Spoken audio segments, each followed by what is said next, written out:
Immigration. Subsequently, he became a core member of WePro's immigration management team, where he managed immigration processes and operations for the Americas. Along with this, Anuj was instrumental in developing, implementing, and managing automated immigration management systems. He clearly knows a lot about the subject, so we're going to go on. He's pursuing a PhD in management studies, and certainly will offer us a great deal of information. We also have Ishan Joshi on the panel, who's Executive Vice President of Human Resources at INSZoom Technology, responsible for global immigration, compensation, benefits at INSZoom. He's been there for over 13 years and also has a postgraduate diploma in management and human resources. And so, as you know and you can tell, this is an excellent panel. We're looking forward to hearing from each of them. Anuj. Thank you, Jay.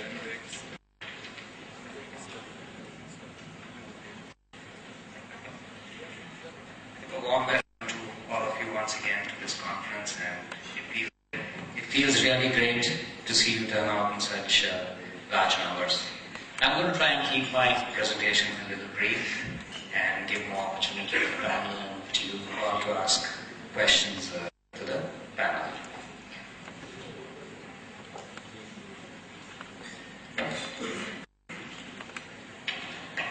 So we're going to start off with a small movie.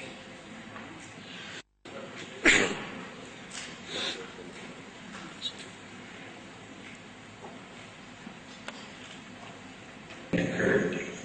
A young man from England was visiting the compound for the season.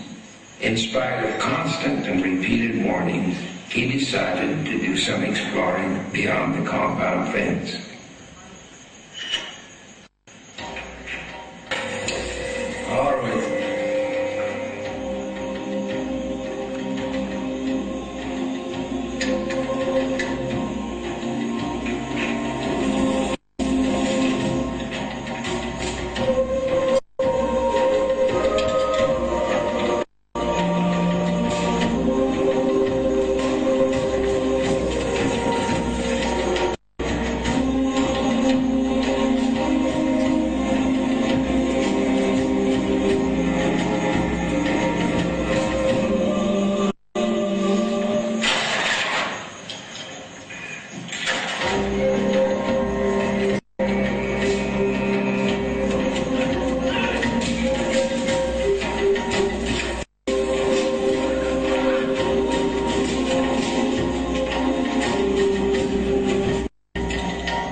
All right. We learn from this. What we can see is process, technology, and control is what is going to keep you this side of the fence and ensuring.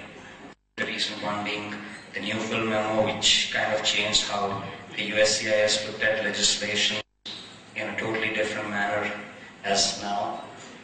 Stakeholders across the globe who probably don't have an intricate understanding of what the requirements are, your employees who probably the only thing they realize about going across to another country is I need a small sticker called a visa on my passport. If I have that, I'm good to go. But then that's not reality. There is a lot more to it than just having that sticker on your passport.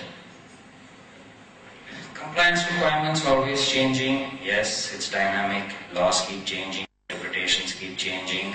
Getting your employees to adhere to that keeps changing.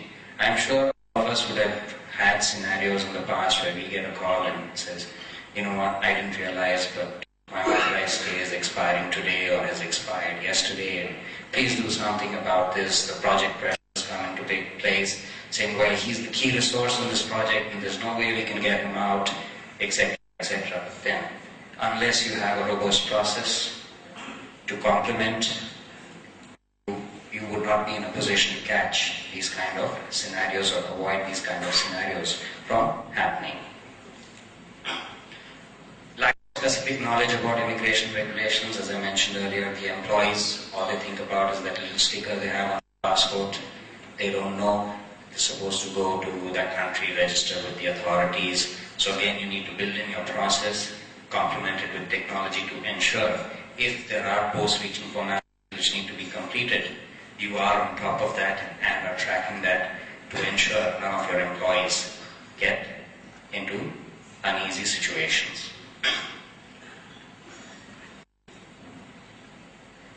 Duplicate data entry, we see so many times there are data available in our databases, but we choose not to use them, go in for a manual process, making the whole process laborious, cumbersome, and lengthy, using existing databases to remove data redundancies or using a system to capture and recapture data would definitely help in overcoming some of the challenges in terms of processing that you may be facing.